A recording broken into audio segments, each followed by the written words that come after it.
let's say you're socially anxious. Okay, so what happens when you're socially anxious? You go to a party, your heart's beating. Why? The party is a monster. Why? Because it's judging you. And it's judging you, it's putting you low down the dominance hierarchy, because that's what a negative judgment is. And that interferes with your sexual success. And that means that you're being harshly evaluated by nature itself. Right? So you are confronting the dragon of chaos when you go into the social situation. And so what do? You're like this, right? You hunch over, and that's low dominance. I'm no threat. It's like, well, that's not going to get you very far. You know, but that's a logical thing to do in the face of a tyrant. So I'm no threat. You know, you look at the king and you're dead. I'm no threat. I'm hunched over. And then what's happening internally? What are people thinking about me? What are people thinking about me? Am I looking stupid? Am I looking foolish? Geez, I'm awkward. I hate being here. Man, I'm sweating too much. It's all internalized, right? It's all self-focused. The eye isn't working. What do you tell people? Don't stop thinking about yourself, because you can't. It's like, don't think of a white elephant. White elephant, white elephant, white elephant. You can't tell someone to stop thinking about something because they get caught in a loop. What you do with socially anxious people is you say, look at other people. Look at them, right? Why? Because if you look at them, you can tell what they're thinking.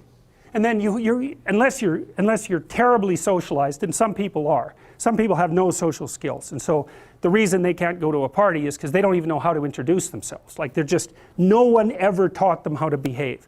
And so they're really good candidates for behavior therapy, because you walk them through the process of how you actually manifest the procedures that are associated with social acceptability. But most people aren't like that. They have the ability. So if they're really introverted and high in neuroticism, they can usually talk quite well to someone one-on-one. Why? Because they look at them. Well, if I look at you, it's another thing to do if you're ever speaking to a group of people. Never speak to the group of people.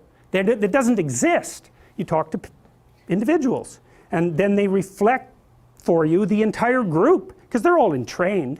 So you look at one person, they broadcast to you what everyone's thinking, and you know how to talk to one person. So it's easy. And so as soon as you focus on the person, not you, you push your attention outward, use your eye, you push your attention outward, and you start watching. Well, then all your automatic mechanisms kick in, and you stop being awkward. Because if we're talking and I'm looking here, I don't know what you're going to do next, and I'm going to put disjunctions into they're like bad chords in the melody of our conversation. And the reason is I'm not paying attention.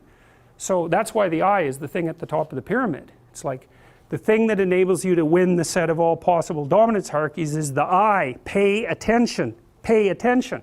That's the critical issue. That's why the Egyptians worshipped Horus. That's why Horus was the thing that rescued Osiris from the depths. It's the capacity to pay attention. What do you pay attention to most? What your right hemisphere signals as anomalous. It attracts your attention. It's like, this isn't going quite right. I'm not looking at that. Wrong. That's what you look at. That's what you look at. What's not going right, because that's the terrible monster that might eat you, but it's also the place you get all the information.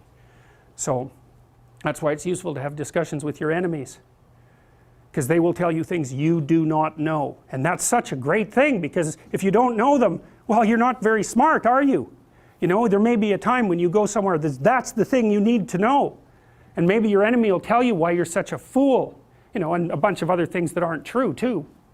But even one thing that's accurate, it's like, yeah, thanks very much, man, maybe I'll do some work on that, and I won't have to carry that forward.